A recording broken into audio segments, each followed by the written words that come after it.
Hey Ken, welcome to Let's Talk Paralegal. How are you? I'm fine, Edith. How are you? I'm great. It's a pleasure actually seeing you because we had a couple of conversations before this all over the phone. So it's really nice seeing you and putting a face to the voice and to the Likewise. legend and to everything that we're going to go over. I know you have a lot to offer for any legal support, but especially in paralegals. You do a lot of speaking engagements for the paralegal associations nationwide. So I'm looking forward to that. So let's get to it. Why don't we start talking about the first discussion that you wanted to discuss was paralegal ethics, which is truly very important, especially for paralegals trying to walk that line. Yes, it really is. It's my pleasure being here, and thank you. Yeah, there are several associations that have guidelines for paralegal ethics, and I'd like to just mention a few of those and highlight a few of those guidelines. The first one I would like to talk about is the National Association of Legal Assistants, which has its guidelines for paralegals. And first of all, how it defines paralegals. NALA had in 2001 adopted the ABA, American Bar Association definition of a legal assistant slash paralegal, and I'm quoting, it's a legal assistant or a paralegal is a person qualified by education, training, or work experience who is employed or retained by a lawyer, law office, corporation, governmental agency, or other entity who performs specifically delegated substantive legal work for which a lawyer is responsible. And that was adopted by the ABA in 1997. Now that also has its own definition of paralegals, but also adopted the ABA definition. So a few canons that NALA has adopted for paralegal ethics, and as we'll discuss as we go along, these are pretty constant and pretty uniform amongst the associations. Absolutely. So the canon number 3 is what a paralegal must not do. And the first subsection of that is a paralegal must not engage in the unauthorized practice of law, which is absolutely critical, and we'll talk a bit about what that means. For sure. And in fact, in their subsection B, it says that a paralegal cannot establish an attorney-client relationships, set fees, give legal opinions or advice, or represent a client before a court or agency unless so authorized by that court or agency. And that is some very good and poignant examples of the unauthorized practice of law. And I would take that the unless so authorized by that court or agency very, very strictly, very Yeah, narrow. it's really important. I know there's a couple of states like California that are trying to, like I said, walk that fine line and trying to change the paralegal role and see how they can practice law. Because really, if you think about it in perspective, the United States is really the only ones that are really strict about this. I work a lot with Namadi Global, and they are, obviously a global association, and I found them through TED Talks. And so they are called barefoot paralegals. Especially in India, a paralegal can take a client to court just like an attorney. They don't differentiate. The only difference that defines an attorney versus a paralegal is the law degree and obviously the certificate or the license. But we are one of those nations that still, are very strict and very forward about those. So just for anybody that's listening that is from a different country or is not understanding why this is important, please really pay attention to this. It's very important. Yeah, and that's a great juxtaposition that you point out, because and we'll see as we go along, that all of the guidelines are very clear in terms of that paralegals cannot engage in the unauthorized practice of law. And as part of that third canon for NALA, it talks about that paralegal cannot engage in conduct or take any action which would assist or involve the attorney in a violation of professional ethics or give the appearance of professional impropriety, of course, and nor can attorneys. Exactly. I was going to say it's the same for attorneys. Yeah.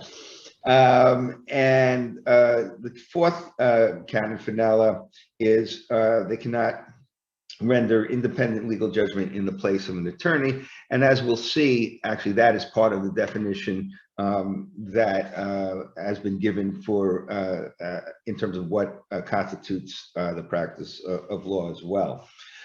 Fifth canon, finale, canon 5, a paralegal must disclose his or her status as a paralegal at the outset of any relationship. And of course, that's critically important. And that, again, just showing the distinction between a paralegal and an attorney. Protecting client confidences, another critical aspect of a paralegal's ethical duty, and that's canon 7. Finale. So, for example, paralegal, legal assistant is in an elevator talking with a friend. Do not talk about the cases. Do not talk about a pending merger or anything to that extent. Strictly protect. Yeah. A lot of law firms I know are now having their paralegals and every employee that has access to their case management software or access to files or any confidentiality, they're actually having them sign confidential agreements, and they're included in their employee handbooks because this is so important. Especially in the legal field, we have a lot of sensitive information like social security number, we have date of births, we have driver's licenses, birth certificates, death certificates, all this confidential information that, you know, we don't want it to leak. And, you know, a lot of attorneys invest a lot of money to secure the security of their client. And the last thing they want is an employee to breach that, you know, after they invested so much money in securing their client's information. So definitely that's a go-to for now. Yeah, absolutely. And the fact that attorneys at firms are doing that just highlights and emphasizes how very important that confidentiality is for a paralegal. Absolutely. Canon 9 finale is that a paralegal must disclose to his or her employer or prospective employer any pre-existing client or personal relationship that may conflict with the interests of the employer or prospective employer or their clients. And again, critically important, conflict of interest. Yeah, for sure. Yeah, it is very important. Now, I know that a lot of firms do that at the intake. So once they are doing the intake process, they'll do several conflict checks. And their database does it. Some of them do it physically as well. Some of them do it even through bank statements. They'll run financial conflicts or anything that they sponsor, especially if it's an attorney of very high in their network. They even people that they've done foundations for, or, you know, speaking engagements. It's getting to the point where the conflict check has expanded way beyond, you know, the what used to be very small, you know, okay, only if I represented you, but no, now it's like if I spoke at your engagement, if I was, you know, part of your foundation, or, you know, they try to get you wherever you can. And I feel like sometimes the attorney is trying to defend their license more than defend their clients sometimes. Well, and again, it shows how critically important it is, but there have been cases, at least in New York, which a firm was disqualified because of a conflict of a paralegal. So it is critically important as well. And to the extent that the firms are going, as you mentioned, again, highlights how important their rationale and what they're doing. I certainly understand what you're saying. The rationale might be, but they're taking it seriously. Yeah, and that's when you can tell when the attorney actually cares, or where the attorney is just trying to get the money, or, you know, just doing it out of whatever it is. So that, you know, I don't knock it. I think the more secure they are, the more they have you sign, especially as a freelance paralegal. I sign them all the time because they're literally outsourcing their information. So I can't even tell you how many confidentiality agreements and conflict reports I've had to send, you know, attorneys to make sure that there is no conflict and, you know, all that information. So I see it from a different perspective versus like the traditional employee, you know, employer perspective. Certainly, yeah. Now, the National Federation of Paralegal Associations also has its model code of ethics and guidelines for enforcement. And actually, the National Federation has guidelines for enforcement that NALA does not. So, talking about the NFPA for a moment, it has some additions and some similarities. 1.1, section 1.1 for the NFPA model rules talks about a paralegal shall achieve and maintain a high level of competence. And as now it talks about education, training, and work. But here it talks about that a paralegal should aspire to participate in a minimum of 12 hours of continuing legal education, an hour of ethics education every 2 years in order to remain current on developments in the law. Now, we as attorneys know that we have our continuing legal education requirements. Here, the NFPA is, let's say, suggesting, or as a rule saying, that paralegals should engage in continuing education as well. Absolutely. And I think that it goes across the board, regardless if you are certified or not. These are helpful courses and continuing education that you can continue not only to educate yourself, but also to educate others and make sure that what you're doing is proper and just according to the rules and procedures of any of your governing associations. And as I'm sure you'll go through, there are different policies and rules pertaining to your jurisdiction.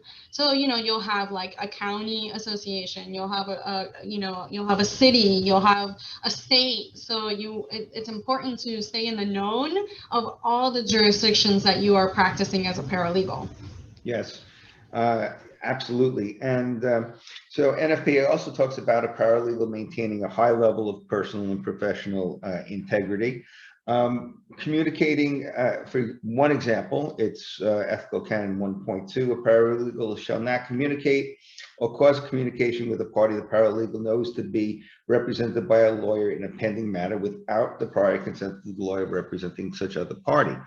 Now, we attorneys know that we can't do that. So that is going to be to the NFPA extended to the paralegal. For sure. When the NFPA talks about high standard of professional conduct, it talks about in its Ethical Canon 1.3 that the paralegal shall avoid impropriety and the appearance of impropriety. Again, a standard that we attorneys need to meet, being imposed or suggested for paralegals. The NFPA also talks about, of course, confidentiality in its Ethical Canon 1.3.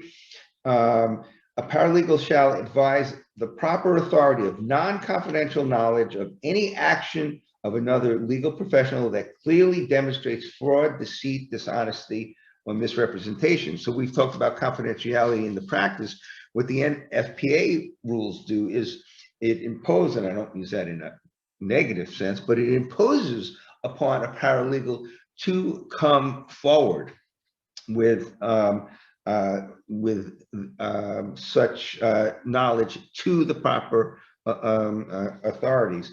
Now, in this regard, and needless to say, and one of the things we talk about, a paralegal, if if a paralegal knows that an attorney is engaging in improper conduct, there have been cases where the paralegal, at least in New York, where the paralegal has been sanctioned as well as the attorney for allowing it to continue. And Interesting. Yeah, and the paralegal, it was a case. It dealt with discovery in New York, and not just the violations of discovery, but activities that were, I don't want to use the word fraudulent, because not in the criminal sense, but misrepresentative, let's say, or that the paralegal was also sanctioned. And part of this, in terms of ethics with paralegals, if you know that the attorney with whom you're working is doing something that is, let's say, deceitful or dishonest, what do you do in that situation? Do you talk to the attorney and say and raise in a proper way that you have concerns? Always be professional, guys, because sometimes either the attorney's young or just doesn't know, or, sometimes it could be innocent. and you may know a little bit more about the situation than they do, but so take that into consideration. But also you want to be that person to let them know, because you don't want that to continue on either, because you can also, like he mentioned, you can also get in trouble. Right, and absolutely, and in fact, but if the attorney, if you are rebuffed by the attorney, then what? So, firms are now have ethics committees or partners who chair the ethics committee. You may have to go to that person. Firms now have general counsels. You may have to go, and I'm not talking just corporation, I'm talking about law firms. You may have to go to the general counsel and you may say, I have this concern. How can we handle it? And if you're still rebuffed, then what do you do? Because even not even, but the NFPA, its ethical canon 1.3 says, a paralegal provides a paralegal shall not knowingly assist any individual with the commission of an act that is in direct violation of the model code / model rules, or the rules and or laws governing the jurisdiction in which the paralegal practices. So to your point, Ida, about you have to know those rules. If you knowingly assist now under the NFPA rules, that's a violation. And as I said, there are cases. So you have to be very sensitive as a paralegal to this. The NFPA talks about its canon 1.4, serving the public interest, including the delivery of pro bono services. There is, it's not a requirement, at least in New York, for attorneys to do pro bono services, but now the NFPA is itself for paralegals, suggesting that paralegals do pro bono services. Confidentiality, of course, is critical. NFPA talks about that in its 1.5, in its canon 1.5, and it states in 1.5a that a paralegal shall be aware of and abide by all legal authority governing confidential information in the jurisdiction in which the paralegal practices. Again, going, Ada, to your point about you have to know all of the rules in the jurisdiction, whether it be county, city, and state. Right. Yeah, it's just like law in general, right? We all have our jurisdiction, circuit, county, criminal. They all have their own administrative orders and things like that. So, law is pretty much pattern, right? So, as we sign off to be legal professionals, whether it's supporting or whether it's being an attorney or judge or whatever your little heart desires, we all have certain rules and procedures to follow by. So we just need to be in the known, and we need to, it's not just taking the test, passing the test, and then, oh, I know everything, because it changes. They constantly are getting updated. There's constant amendments, and just like anything in law. So it's not just, oh, I reviewed it last year, I'm good. It's like, no, you should be reviewing it at least a couple months to make sure that everything is up to date and that you're in the known of what's actually current. Yes, yeah, and currency is very important, as it is for attorneys. It is for paralegals as well. The NFPA, of course, talks about conflicts of interest to prospective employers in its canon 1.6.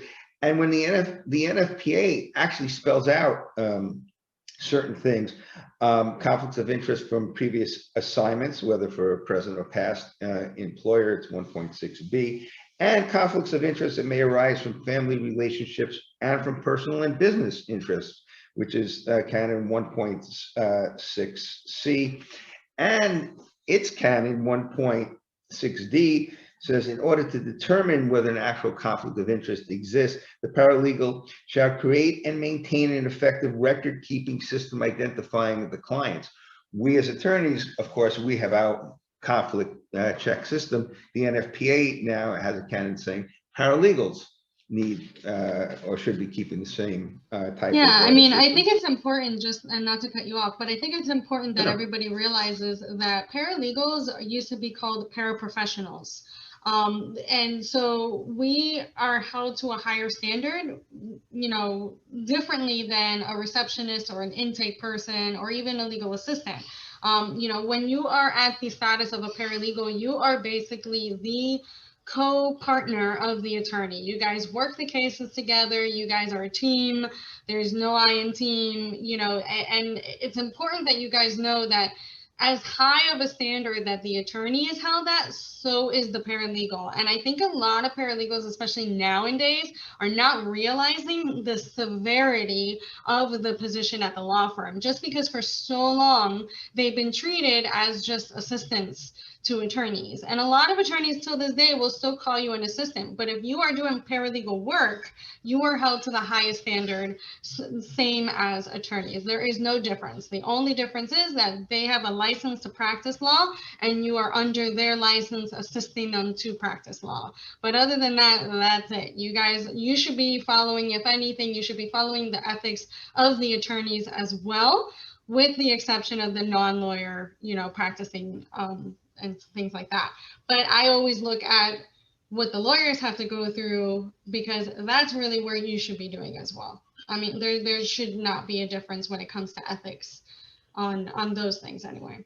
And as a matter of fact, to that point, the ABA Rule 5.3 talks about non-lawyers within the firm. And one of the things that it speaks to in its subsection 2 is that, and I'm again quoting, a lawyer must give such assistance appropriate instruction and supervision concerning the ethical aspects of their employment, particularly regarding the obligation not to disclose information relating to representation of a client, and should be responsible for their work product. So the lawyers while the lawyers have a responsibility, as it is pointing out, so do you, though, as a paralegal, as well have a responsibility. Especially if you're the paralegal drafting, right? So a lot of in a traditional, right, sense, a paralegal is usually doing the first draft of whatever it is, of the motion, of the notice, whatever it is. So one thing that I'm a stickler about is reviewing your work, making sure that the case law that you have in there pertains to the case, that the facts that you're listing are truly the facts of the client. We never want to do a misrepresentation of the client and have a client, say, this is not what I said. I mean, why would you put the firm and the attorney and yourself in that position? A lot of us, use the cop out. Well, you're the attorney, you should be reviewing it, but you're the paralegal, so you take responsibility for your own work. Always proofread, always edit, always make sure, double check, even after the attorney gives you the go. Hey, this looks good, great, here I signed off on it. Double check. Check for grammar, check for spelling, check for everything, because at the end of the day, the only thing that the law firm is going to be judged on is the product, which is what is submitted to the court, which is what the judge is reviewing, and it can either hurt you, right, or put you in good standing with a judge, like, oh wow, this is a well-written motion, I completely understand what their argument is. You want that versus I have no idea what they're trying to do. This case law doesn't even go with this. And, so just putting stuff on there, seeing what sticks, I was never a big fan of that. So really, if legal drafting, legal research are not your forte, really practice and hone in on those skills, because at the end of the day, that's really what's going to count. The attorney is just going to argue whatever's on that piece of paper. And yeah, every once in a while we'll have an oral tennis and all that good stuff. But mostly what I call the Bible is what was actually submitted to the judge, because that's, unless you amend it, which again will be on paper, that's really all the attorney has to go by. So really take into consideration and really put some pride into your work before even submitting it to the attorney. The attorney should just be proofreading it, making sure everything is there and everything looks good and it's up to the client standard. That's really what the attorney's for. You are the bulk worker. You're the one that brings all the nuts and bolts together. The attorney just kind of puts the concrete on it. Yeah, and that's a great point, and it segues into something we'll talk about later, but I guess it should bring in now, and is what do attorneys look for when they're interviewing paralegals? And what Ada said is something that I look for in particular. the legal assistant, the paralegal, who is going to put in that extra effort to make sure that a document or research is correct. Is not just going to say, okay, here it is. Somebody who's very specific, who's very energized, who is interested in the product. Different attorneys work different ways. I, for one, I'll draft my own briefs and my own papers, but when I'm having a paralegal assist me, I want that paralegal to know the case as I know the case, and to be able to say to me, hey, Ken, what about this, or what about that? I want an active person with me. I don't want somebody who's passive and will just shake his or her head and say yes. I want what a paralegal that Ada is talking about, saying that will be active and take that work product as his or her own as much as it is mine. And I think that's absolutely important. I mean, look, this is not an assistant position. You're not an assistant. Right. If you wanted to be an assistant, stay as a receptionist. This is hardcore one-on-one with your attorney, strategizing with your attorney. You're not allowed to strategize outside the law firm, but you can strategize with your attorney. You can provide solutions versus problems. You can identify the problems, but come with solutions. I had an amazing manager, and shout out, that taught me, don't come with me with problems, come with me with solutions. Mm-hmm. It's okay to highlight the problem. Okay, thank you for letting me know, but how can we solve it is what I really need to know. So from that point on, I always carried around pen and paper, and I came with solutions. Hey, these are the problems, these are possible solutions. What do you think? And that really taught me about the teamwork. And my manager was not an attorney. They were the between, right? So we had the attorney, we had the manager that managed the paralegals, and then we had the paralegals. But it was a really good lesson to learn early on in my career, because I take that with me everywhere now, and that like train of thought is something that can be taught. You know, it's not going to come natural to a lot of people, and ambition is a lot of it. A lot of paralegals just come in and they either get thrown into the paralegal field or in the legal industry, or they started as a receptionist, they saw the opportunity to go as a paralegal, but their heart's really not in it. And then when they get into the paralegal world, they're like, oh, this is nothing at all what I expected. If that's you, just leave. Do the attorney a favor. You know, because really a lot of people don't see this, but attorneys are business owners. You know, they're entrepreneurs. Absolutely. Just like anybody else. So, you know, if you're not in it to invest on their business, and you're not there to help the business grow so that you can also grow with the business, whether it be financially or by position or however the firm is actually structured, then what are you doing there? You're doing no one any favors. So including yourself. Go find something that you are passionate about. Go find something that you really want to put your heart into and your attention to, and stick with that. But if you're not wanting to do legal research and work hand on hand with attorneys, then maybe, you know, the paralegal role is just not for you. Yeah, and to emphasize that, and another very important point, law is a business. It is a business like any other, private practice law in particular.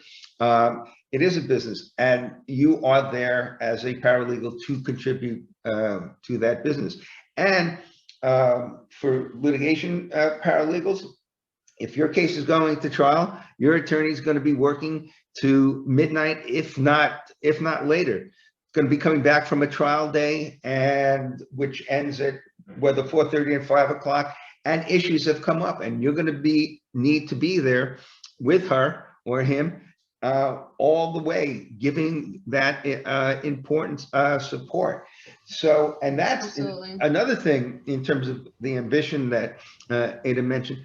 That's another thing. I want a paralegal who I believe will be working with me until midnight and 1 o'clock in the morning, and then be back in the office at 8 o'clock to prepare for the trial day. So we do this. We often forget. One, we already pointed out that, like you said, law is a business, right? Law practices, law firms are a business, and it's an industry in of its own, and it has the extra bonus of actually filling in through all the other industries, right? Every other industry has a legal concept behind it. Even your day-to-day car, driver's license, a marriage, divorce, bearing a child, all that has legal concepts in it. So not only are we a business, but we're a business that's in every other business. So that's another thing to take into consideration. But additionally to all of that information, what you guys need to hone in on is the whole reason why there is a legal industry is to help other people that cannot help themselves. So at the end of the day, we are fighting for your client. So whatever that client came to our firm or the firm with that issue, that's who we're fighting for. That's the whole purpose that we're here.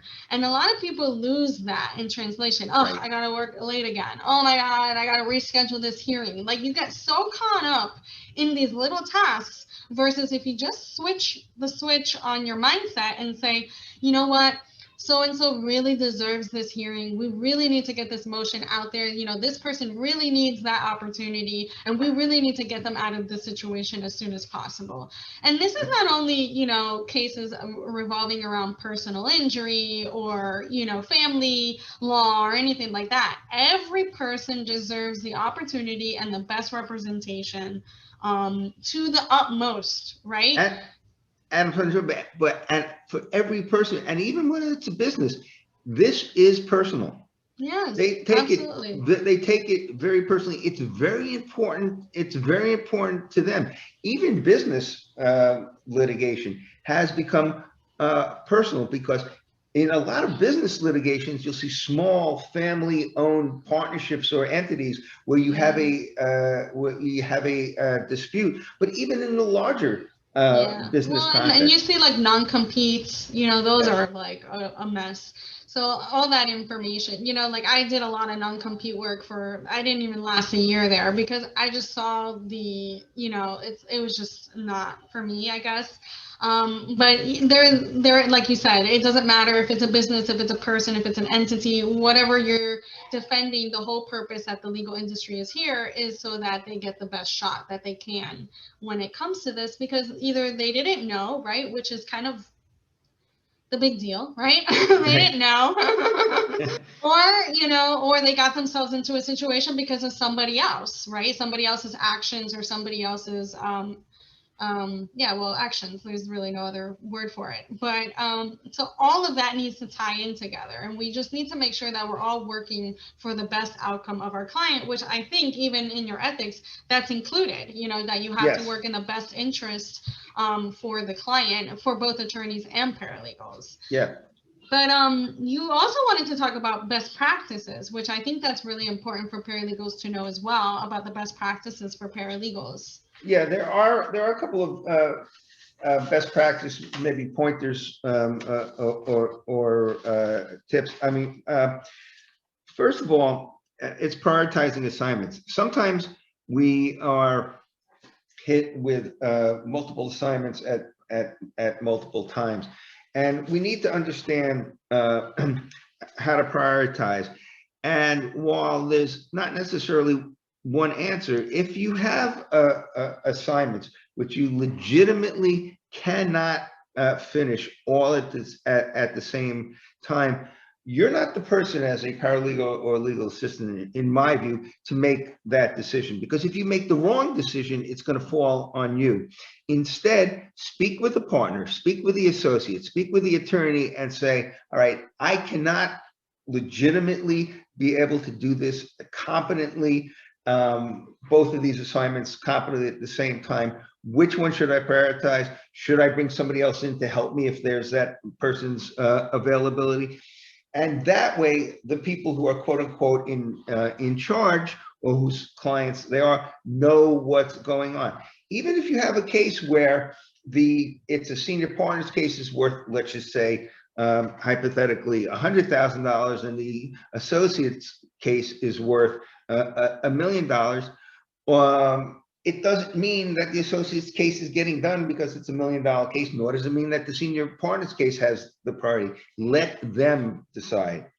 Bringing communication is critical in law, of course, but also internally in your firm. Absolutely. I mean, communication is the strongest skill that you can continuously improve on, right? And I'm still working on it. It's a learning curve for me as well, especially when you're multi-language, right? When you know a lot of languages, sometimes when like in the Latin languages, your voice goes up and down. So all those little cues that you have to learn, when you're in English, it's more like standard. So it can also be a cultural thing. Sometimes you seem like you're coming off strong, right? And then all of a sudden it's like, oh, no, I'm just being passionate. Like, that's just me. I'm a very passionate, strong person. So it looks like I'm yelling at you, but I'm not. I'm just excited. So, communication in all different types of levels is very important, whether it's written or verbal. But to your point, Ken, I wanted to just emphasize on the fact that when you are so overwhelmed, right? Ask for help. Don't ever make that decision on your own, like he said. But on top of all that, it's so important to treat each case with the care that it needs to be treated as. So it doesn't, like you said, it doesn't matter about the value. It doesn't matter about that. It doesn't matter that this client is a little more difficult than the other one. So you just want to get it out of the way. I get it, but you need to put these people in the same room and be like, what do you want me to do? HELP, help. Yes. Yeah. And absolutely. And another aspect of this, in a way, it's a form of communication, is organization. The way you organize your files and keep the files organized, whether the corporate files, whether the litigation files, it's critically important. And part of the organization and files, and it is part of a communication, is how you title each document, how you title each file. Can your attorney, and you, as a matter of fact, if it's a year later, go back to a file and find a document within that file, find a letter that you're looking for, find a motion, and this particularly when you have multiple parties in a litigation or in a corporate transaction. You want to title documents with consistency, and you want to title them in a way so that somebody who's not part of the case could find the document if need be. And that way, and it is an incredible time saver, and especially not only a time saver for efficiency, but remember, in litigation, for example, and it's certainly in New York, and I dare say elsewhere, if a case goes to trial, and few of them relatively do, but if a case goes to trial, it's going to be years later. And the way you organize your files from the get-go, and the way you title your documents from the get-go, you will be in so much better shape and save so much more time when it comes to the point of having to then prepare for trial, if you're organized and if you title your documents in a consistent way that the attorneys can understand it. Yeah, absolutely. And I actually created a whole time management method for the paralegal role because of this, because really it's all about how to manage your time so that you can stay on task and stay on caseload management, because at the end of the day, that's what paralegals are. We manage caseloads.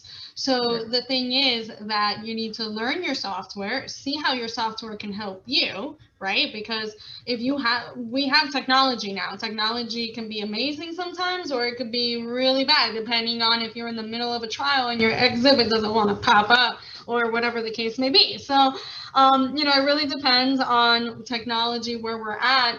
And, I had a similar conversation with one of our previous guests about legal technology and how much more it can advance, right?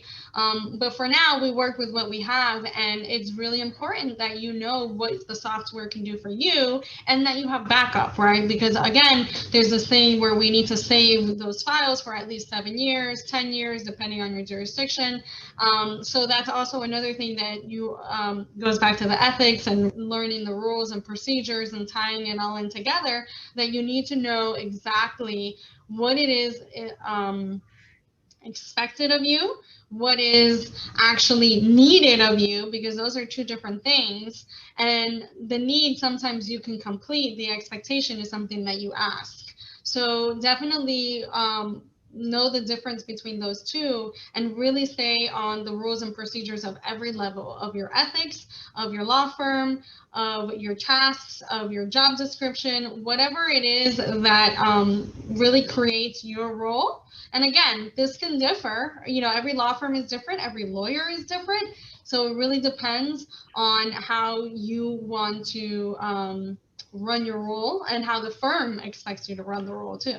Yeah, and in that regard, many, if not most, firms have, and Ed mentioned this, they have practice manuals. They'll talk about things like this, maybe not in a one or two person firm, but certainly a larger firm. So see if your firm has a system. See if a firm wants things done a certain way. You can bring something extra to the table and suggest, all right, well, maybe let's add this or add that. But a lot of firms have very detailed manuals and organizational and procedural operations manuals.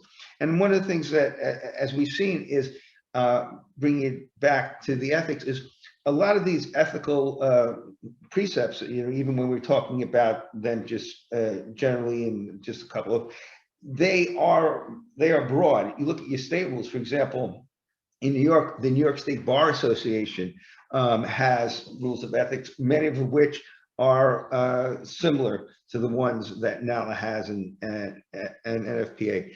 It goes back to the point that it was also making. You need to know all of this. You need to be aware, you need to be current.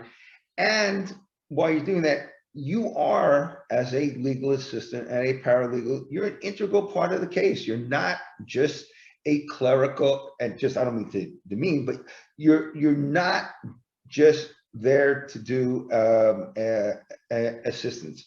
You are a substantive. Like if we want to put a label to it, you're not there to be an entry level, right? Yes. You're way past the entry level. So you're either Right. at the mid to high level. Yeah, you are an important part of the case, and as an important part of the case, somebody who needs to be active, somebody has to be involved, someone who in my view, I like it when a paralegal comes to me, as I mentioned before, and says, well, what about this? What about that? That is not passive, active. I think it's very important. And that's somebody with whom I want to work. That's a paralegal with whom I want to work. Right, yeah. So, I mean, and of course, like this is just, attorney specific, right? So some attorneys just want that assistant, just want somebody to mail stuff for them or do the legal assistant Right. Portion of it. So that's fine. If that's the attorney that you interviewed with, great, But talking about that, you said you had a couple of what attorneys look for when they're interviewing a paralegal. Right. And I know you touched upon it shortly, but I Right. wanted to kind of go into that because Sure. a lot of our audience is at the entry to mid-level and are trying to look for tips and kind of, strategies that they can use at the interview level. Yeah. Well, one of the things that I look for, there does have to be it's a personality mesh. Can I speak with this person? Do I think, even though things are tense, maybe we can joke around a little bit and lower the level, because cases of all or transactions, they can get intense. Is this a person with whom I want to work? There's also the background factor. I teach continuing education, paralegal studies. What I'm looking at in terms of the background is I want to see does this person have a solid background in terms of, does the person have a practical background? Does the person know the type of documents that are involved in litigation? Does the person know the type of documents that are involved in a corporate transaction? Or is this a person that I will need to, quote unquote, teach from the ground up? And quite frankly, I dare say most attorneys have you don't want to teach somebody from the ground up if it's very entry, unless it's very entry level, and we know that. I want somebody who has at least enough, not necessarily experience, but at least knows his way around the documents, knows the procedures for litigation, knows the basic what goes on in a corporate transaction. Because going back to the point about law being a business, time is money. And if an attorney's got to spend her time teaching a paralegal what to do, that is time that the attorney cannot spend on the case, client, and billing, and therefore making money. Yeah, and to that point, I get that a lot with the attorneys that come to me asking me if I know of any paralegal that can assist them and fill in that role. There's a lot of attorneys that think like that. I just don't have the time to train them. I just need somebody to come in prepared, which is important, right? Especially if you're a heavy litigator attorney and you have all these, top-notch clients, and of course you want the full-on experience, and you want your client to be happy, right, with that role, because really, let's be honest, a paralegal does most of the communication with the client. So you always want that as well. And not only that, when you're at the entry mid-level, for those of you that are just trying to get your foot in the door, I always suggest that you take on like a legal assistant receptionist job, because really when you start learning the intake process, how a client comes in, you'll learn the importance on how to keep that client. And that experience is really important. Like, yeah. I started as a billing clerk for a law firm where we did payoff and reinstatements, quotes to pay off or reinstate mortgage loans that have been in foreclosure. And I was a billing clerk for 5 years for an air conditioning company, which is how I got that job. So I worked my way up, the ladder, but it was an experience that I'll never take back. I feel like if I ever started straight at a paralegal position, I would have had so many failures that I would have ruined my reputation, just because there's so much to learn when it comes to a law firm, especially if you're working for a big law firm. A lot of people like to work for the big law firm because they think they get on the full experience, but you really don't. You only get your experience in your particular role. It's up to you to learn what comes after and what comes before that role. You don't really get trained on what happens before and after your actual task when it comes to these big law firms. And if you're lucky enough, you'll get a little bit of training from a supervisor or manager or HR or whomever. Right. They do, but not a lot of firms do that. Not a lot of firms have that person to train you. So you basically train yourself. So I always suggest for those entry to mid people to start literally from the bottom up. Yeah, and that's an important point, because there's a difference in my view of training a paralegal and then being able to work with the paralegal and guide. Attorneys have to guide paralegals in many senses, but it's different training a paralegal. And I think what attorneys look for, what I certainly look for, is a basis, is a foundation of knowledge in which the paralegal can assist, the attorney can assist me with my work, versus having to train the paralegal from the start, right. And everything. And it goes to the point of time being money.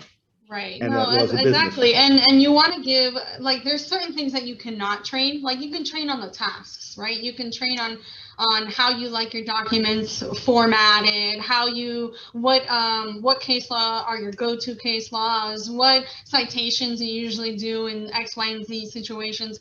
All obviously, per attorney, you'll have to always learn that. Every attorney has their thing. Every attorney has, what they like, how they like it. Times Roman, Arial. I always have this, conversations with the attorneys. I'm like, okay, what is it exactly that you like?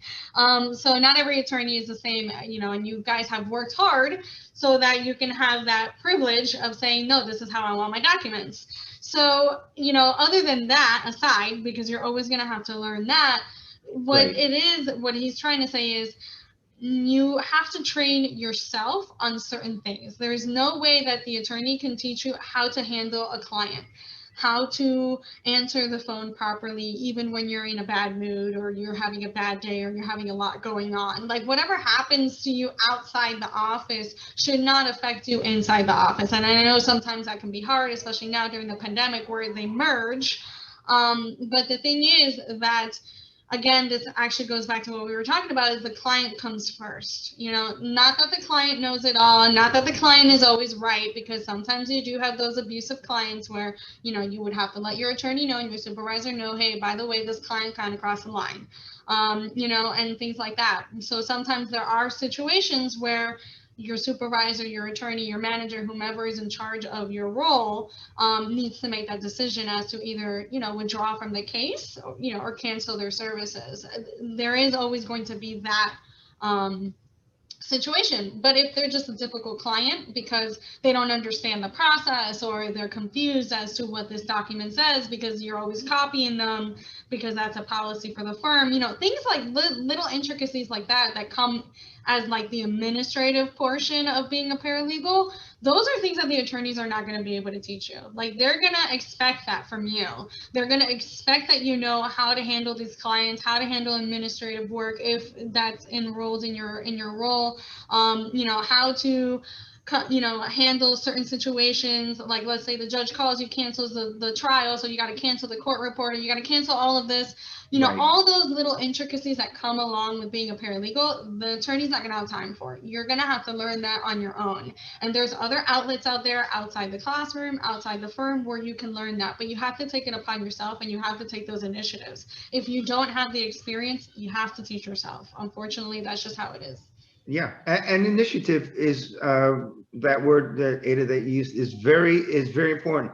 I like to see a paralegal who takes an initiative, understanding that there are boundaries, there are the ethical boundaries of course, which are critical, but also who will take that initiative and to help relieve my burden as much as anything, because attorneys are burdened. So we're working as a team, but a paralegal that takes initiative and can help relieve an attorney's burden is an asset. And that's what attorneys are looking for. That's what we're here for, right? So the paralegal is there to assist the attorney, and the attorney is supposed to focus on the strategy and the analytics of the case, how to actually properly defend this case, create arguments, support it with legal research, support it with case law and rules and procedures or the statute, whatever it is.